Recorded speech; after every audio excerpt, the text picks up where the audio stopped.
빌립보서 3장 12절에서부터 14절까지입니다. 성도가 사모해야 할 신앙생활. 빌립보서 3장의 주요 내용은 이단 사상에 대한 경고입니다. 이단들의 특징은 여러 가지가 있겠지만 대표적으로 구원에 대한 잘못된 가르침을 전한다는 것입니다. 대표적인 것이 믿는 사람들이 구원을 얻기 위해서는 어떠한 조건들을 충족해야 한다는 것입니다. 그것이 앞서 배운 종교적인 열심이나 율법에 의일 수 있고 자신들만이 알고 있다고 비밀스러운 진리일 수도 있습니다. 그러나 성경은 언제나 구원에 대해서 이야기할 때 구원의 조건이 사람에게 있는 것이 아니라 전능하신 하나님께 있다고 가르치고 있습니다.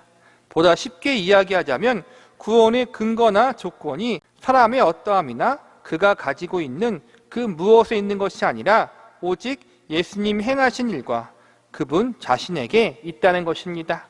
이 문제는 이단들에게만 해당되는 것이 아닙니다. 오늘날 많은 기성교회와 교인들이 가지고 있는 잘못된 구원관 중 하나는 영적인 성숙이 구원의 조건이 되는 것처럼 오해한다는 것입니다. 기성교회와 성도들이 가장 잘 오해하는 가르침 중 하나는 말씀을 잘 지켜야 하고 예수님을 잘 믿어야 구원을 받는다는 것입니다. 그래서 이단들이나 잘못된 교회들의 특징을 보면 신앙생활을 구원과 연관시켜 그렇게 신앙생활에서 구원받을 수 있겠느냐, 이러한 협박으로 성도들에게 겁을 주고 두려움을 줍니다. 어떤 극단적 교회들은 지옥에 갔다 온 간증을 하면서 제대로 신앙생활을 하지 않아서 지옥에 간 사람들을 보고 왔다고 가르치며 성도들을 협박하며 그들의 열심과 헌신을 부추깁니다. 이러한 세력들의 특징을 정리하자면 결국 신앙생활의 최종 목적과 의미를 구원받는 것이라고 믿게 만드는 것입니다. 구원에 대한 것이 인간의 노력이나 진심과 같은 그 어떠함에 달려있다고 가르칩니다. 물론 말씀을 잘 지키는 것이나 예수님을 잘 믿는 것은 하나님의 백성과 자녀들이 마땅히 감당해야 할 책임이고 의무입니다. 그러나 우리가 알아야 할 것은 책임과 의무가 먼저가 아니라 신분이 먼저입니다. 하나님의 백성이라는 신분이 주어졌기 때문에 자연스럽게 백성으로서 지켜야 할 책임과 의무가 주어지는 것입니다. 말씀을 잘 지키는 나의 열심과 행위가 구원의 조건이 되거나 예수님을 잘 믿는 나의 진심이 하나님 앞에 나를 의롭게 해주는 근거가 되는 것이 아닙니다. 하나님 백성이라는 신분은 우리의 노력에 의해서 주어진 것이 아니라 오직 예수님의 대속의 은혜로 말미암아 주어지는 것입니다.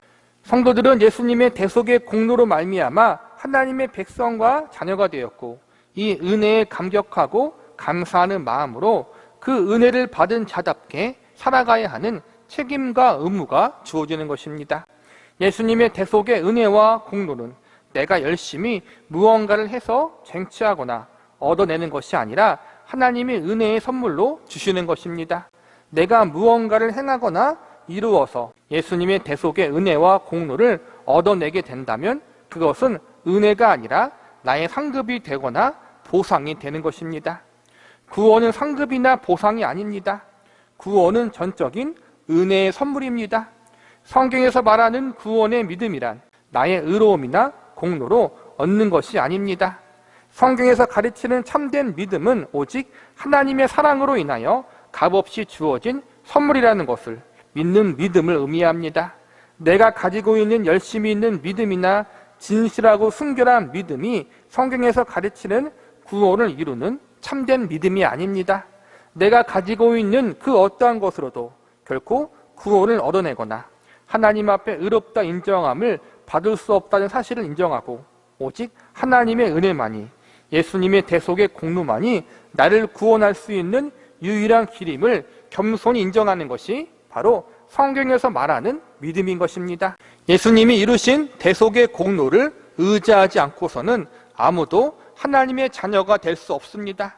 하나님의 백성과 자녀가 아닌 사람들은 처음부터 신앙생활을 할 수 없습니다. 신앙생활을 잘함으로 구원받는 것이 아니라 먼저 구원의 은혜를 입었기에 신앙생활을 잘해야 한다는 사실을 우리는 기억하고 있어야 합니다. 그러므로 신앙생활은 구원받아 천국 가는 것이 전부가 아닙니다. 신앙생활은 구원받은 주의 백성과 자녀들이 하나님의 은혜에 감사하며 그분의 선하신 뜻에 따라 자라나고 성장하고 성숙으로 가는 여정입니다. 오늘 우리는 본문의 말씀을 통해서 성도가 사모해야 할 참된 신앙생활이란 무엇인지에 대해서 살펴보고자 합니다. 첫 번째로 성도가 사모해야 할 참된 신앙생활은 나의 부족함과 미안성을 인정하는 것입니다. 본문 12절을 보시기 바랍니다. 내가 이미 얻었다함도 아니요 온전히 이루었다함도 아니라 오직 내가 그리스도 예수께 붙잡힌 바 된 그것을 잡으려고 달려가노라. 구원에 대한 믿음과 확신에 대해서 이야기하면 사도 바울보다 더 확실한 사람이 없을 것입니다. 주를 위해 모든 희생을 아끼지 않았던 사도 바울은 구원을 순번으로 매기자면 분명히 맨 앞자리에 있을 것입니다. 그런데 이러한 사도 바울이 12절에서 뭐라고 고백합니까? 이미 얻었다함도 아니요 온전히 이루었다함도 아니다라고 고백하고 있습니다. 이 고백은 사도 바울이 구원에 대한 확신이 없다는 말이 아닙니다. 사도 바울이 지금 고백하는 내용은 신분의 구원에 대한 부분, 하나님의 자녀와 백성으로 거듭나는 구원을 이야기하는 것이 아니라 구원의 완성에 대한 부분을 이야기하고 있는 것입니다. 구원의 완성을 다른 말로 하면 성숙과 성화에 대한 부분이라고 할 수 있습니다. 하나님의 자녀로서 신분의 구원은 이미 얻었지만 자녀로서 합당한 수준의 성숙은 아직 부족하기 때문에 성화의 완성을 향하여 계속해서 나아가야 한다는 것입니다. 사도 바울이 이렇게 고백했다면 우리들 중에서 아무도 감히 나는 이미 다 이루었다라는 교만한 자세를 가질 수 없을 것입니다. 초대교회 당시에 많은 성도들이 구원의 확신과 믿음에 대하여 상당히 교만한 생각과 자세를 취하고 있었습니다. 마치 구원에 대한 믿음을 가지고 있는 것이 대단한 것처럼 자랑하며 그렇지 못한 성도들을 깔보거나 자신보다 못난 존재라고 업신 여기기도 했습니다. 그리고 구원의 확신과 믿음을 가지고 있으니 신앙생활에 있어서 자신은 완전하고 더 이상 이룰 것이 없다는 교만한 태도를 가지고 있었습니다. 이러한 잘못된 생각과 태도를 가지고 있던 성도를 향하여 야고보서 기자는 행함이 없는 믿음은 죽은 믿음이다라고 주의를 주고 있습니다. 야고보서에서 말하고자 하는 행함이 없는 믿음은 오늘 사도 바울이 말한 고백처럼 이미 얻었다함도 아니요 온전히 이루었다함도 아니라라는 가르침과 동일합니다. 이 모든 것을 결국 내가 구원에 대한 믿음을 가지고 있다고 해서 그것이 자랑할 것이 되지 못하고 그것이 신앙생활의 모든 것이라고 여길 수도 없다는 것입니다. 구원에 대한 믿음은 신앙생활의 전부가 아니라 시작에 불과합니다. 위대한 사도 바울은 자신은 아직도 갈 길이 멀었다라고 고백하고 있습니다. 하물며 사도 바울의 수준에도 한참 못 미치는 우리가 신앙생활을 함에 있어서 어떻게 이미 다 얻었고 다 이루었다고 교만히 자랑할 수 있겠습니까? 신앙생활에서 참으로 중요한 것은 나의 연약함과 한계성을 인정하는 것입니다. 신앙 성숙의 부족함과 성화의 미완성을 수용하는 것입니다. 이러한 사실을 인정하고 수용하는 것은 부끄러운 것이 아닙니다. 아직 더 성장하고 자라나야 할 가능성이 있는 것이요 더욱 우리의 주님이신 예수님을 닮아갈 수 있는 소망이 있는 것입니다. 성도의 신앙생활은 자기 만족과 자기 자랑을 철저하게 부정하는 삶입니다. 우리는 결코 나를 드러내는 교만한 삶을 살아갈 수 없는 인생으로 부름받은 존재들입니다. 아직 부족하여 연약한 우리들이지만 하나님은 우리를 사랑하셨고 우리를 그 상태 그대로 받아주시고 용납해 주셨습니다. 아직 우리가 죄인 되었을 때 우리를 하나님의 백성과 자녀로 불러주셨습니다. 우리는 절대로 이러한 사실을 잊어서는 안 됩니다. 우리는 주님 나라가는 그날까지 계속해서 예수님을 닮아가는 성화의 길로 부름받은 사람들입니다. 아직 더 자라나야 하고 더 성숙해야 하고 아직 더 주님을 닮아가야 하는 존재들입니다. 이 사실을 기억하면서 끝까지 겸손한 마음과 자세로 살아가는 것이 바로 성도가 사모해야 할 신앙생활인 것입니다. 우리는 아직 주님을 더욱 닮아가야 하는 사람들입니다. 그리고 주님을 더욱 닮아갈 수 있는 소망이 우리에게 주어졌다는 것은 축복이고 은혜입니다. 오늘보다 내일이, 내일보다 그 다음 날이 주님을 더욱 닮아갈 수 있다는 소망을 품으며 우리에게 주어진 모든 삶의 여정을 믿음으로 살아갈 수 있는 저와 여러분이 되시기를 간절히 기도합니다. 두 번째로 성도가 사모해야 할 참된 신앙생활은 이 땅에서 내가 감내해야 할 연단이 있다는 사실을 인정하는 것입니다. 본문 13절을 보시기 바랍니다. 형제들아, 나는 아직 내가 잡은 줄로 여기지 아니하고 오직 한 일, 즉 뒤에 있는 것을 잊어버리고 앞에 있는 것을 잡으려고. 잡은 줄로 여기지 않았다는 것은 아직 자신이 걸어가야 할 성화로서의 여정이 완성되거나 끝나지 않았다는 것입니다. 앞에 있을 것을 잡으려 한다는 것은 앞으로 사도 바울의 삶 속에서 더욱더 예수님을 닮아가야 하는 성화의 삶이 남아있다는 것입니다. 정리하자면 12절과 마찬가지로 13절에서도 사도 바울은 아직도 신앙적인 부분에서 자라나야 하고 성숙해야 할 부분이 있다는 사실을 이야기하고 있는 것입니다. 사도 바울 자신이 아직 더 예수님을 닮아가는 길, 성화로의 길을 계속 걸어가야 한다고 고백했다면 저와 여러분도 예외 없이 성화의 완성을 위한 길을 걸어가야 할 것입니다. 성화의 완성을 향한 길은 특별한 것을 추구하는 길이 아닙니다. 모든 성도들에게 주어진 평범한 인생 속에서 믿음으로 감당해야 할 삶이 바로 구원과 성화의 완성을 향한 길입니다. 저와 여러분이 살아가는 모든 삶의 순간들이 구원과 성화의 완성을 위한 장소이자 순간들입니다. 그러므로 성도의 신앙생활 자체가 바로 구원과 성화의 완성을 위한 과정이고 여정인 것입니다. 하나님이 우리를 예수님을 구주로 믿고 영접한 후에 바로 천국으로 데리고 가지 않으시고 이 땅에 남겨두신 이유가 여기에 있습니다. 예수님을 영접하고 바로 천국에 데리고 가면 구원의 은혜에 대한 감격으로 뜨거운 믿음을 가지고 하나님 앞에 설 수 있을 텐데 하나님은 그때 우리를 데리고 가지 않으셨습니다. 목숨과 생명을 바칠 만큼 열정적일 때 우리를 데리고 가지 않으셨습니다. 첫사랑의 뜨거운 신앙이 식어져 차가워지는 아픔을 경험케 하십니다. 주를 위해 모든 것을 다할 수 있다고 고백했던 베드로의 열정적인 믿음이 예수님을 버리고 3번 부인했던 실패의 낭떠러지까지 추락할 때처럼 우리의 믿음이 한없이 추락하는 고통을 겪게 하십니다. 내가 정말로 하나님의 자녀인가라는 의심이 들 정도로 나의 형편없는 믿음의 민낯을 가감없이 보게 하사 하나님 앞에 부끄럽게 창피하여 얼굴을 들을 수 없는 자리에까지 이끄십니다. 그러면서 결국 나는 하나님 앞에 아무것도 내세울 것이 없는 존재임을 깨닫게 하십니다. 하나님 앞에 아무것도 자랑할 것이 없음을 알게 하십니다. 그리고 그 자리에서 다시 우리를 불러 일으켜 주사 이제는 나를 의지하는 것이 아니라 하나님을 의지하여 인생을 믿음으로 살아갈 수 있도록 우리들의 삶을 강하게 붙드십니다. 믿음이란 결국 나의 노력이 아니라 얼마나 하나님을 의존하느냐 문제입니다. 하나님이 우리를 아직까지 천국으로 데리고 가지 않으시고 이 땅에 남겨두신 이유가 여기에 있습니다.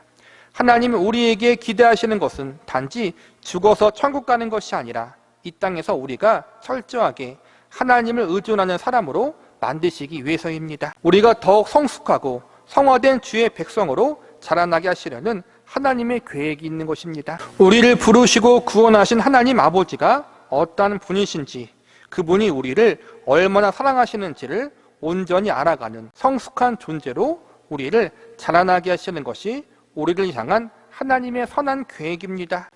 예수님처럼 하나님을 온전히 알아가는 존재, 하나님이 기뻐하시는 존재로 성장하기를 기대하시는 것이 우리를 향한 하나님 아버지의 마음입니다.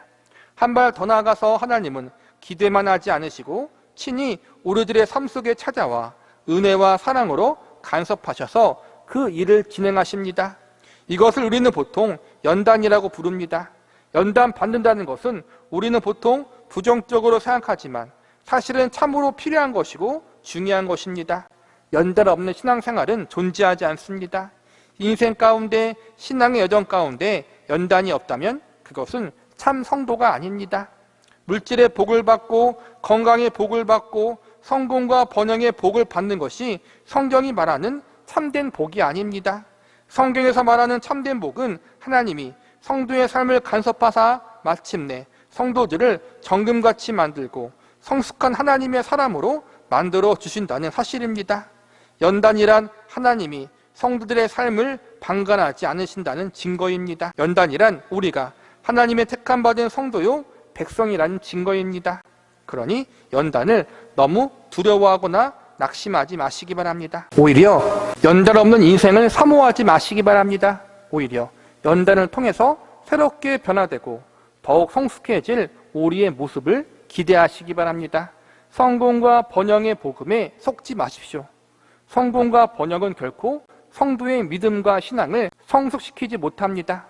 성공과 번영은 성도를 성숙시키고 성화시키는 하나님의 방법이 아닙니다. 하나님의 자녀들을 새롭게 하는 하나님의 방법은 연단입니다.